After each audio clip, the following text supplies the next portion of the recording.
My name is Vera Richardson, and I am recording this video to show my support for Congress, the House of Representatives, that they are, and as I speak, voting on a measure that would punish Joe Wilson for his outburst during President Obama's speech before the joint um, Congress.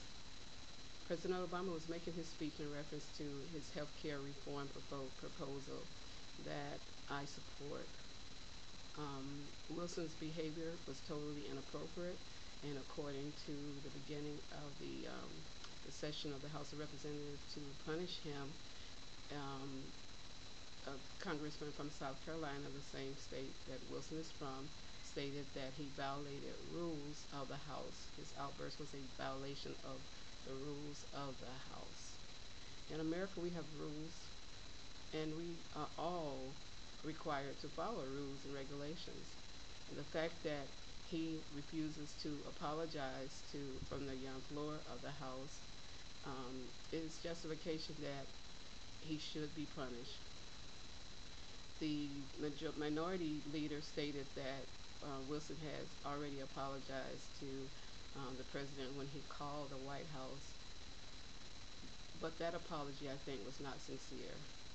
If it was sincere, Wilson would not be using it to generate funds for his reelection, or using it to generate the racial um, division that is currently a reality in this country.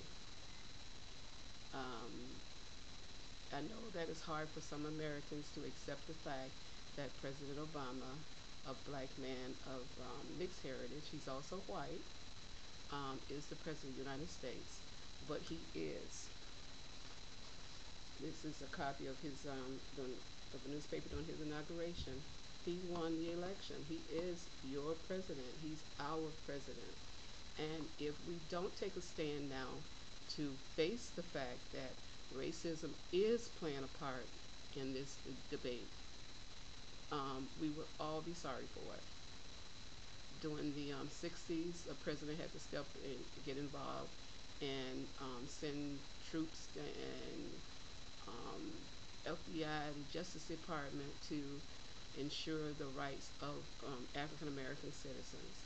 At this time in our nation's history, President Obama is the president, and I believe that he is doing an excellent job, including trying to keep a lid on a racial issue or racial division that is almost at the point of it exploding. So it's up to us as citizens at this point in time to say it out loud. Racism is a major concern and a major problem at this time in our nation's history.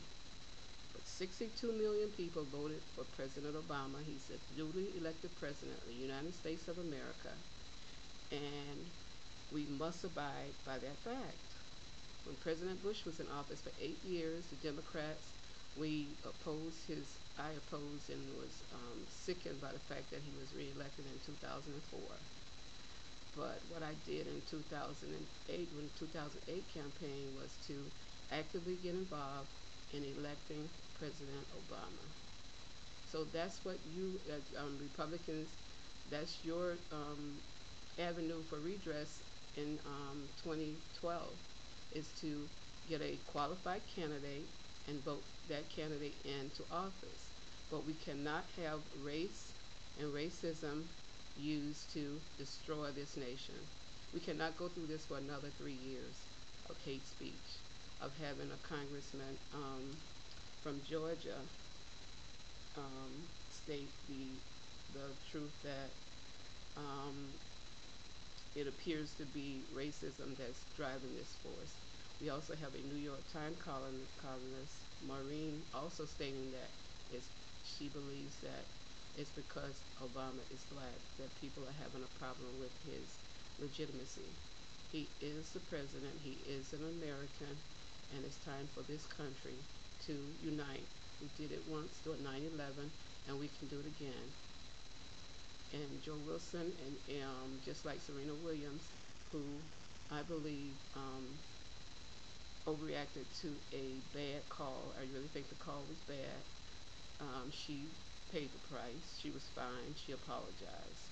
Joe Wilson violated the rules of the House of Representatives, and he refuses to apologize. He refuses to be accountable for his action to that body, not to the president, but to that body and to this country. So he too should face the consequences. And I think passing a resolution is is appropriate, and we can put that behind us and move on. And let's pass healthcare reform. Thank you very much.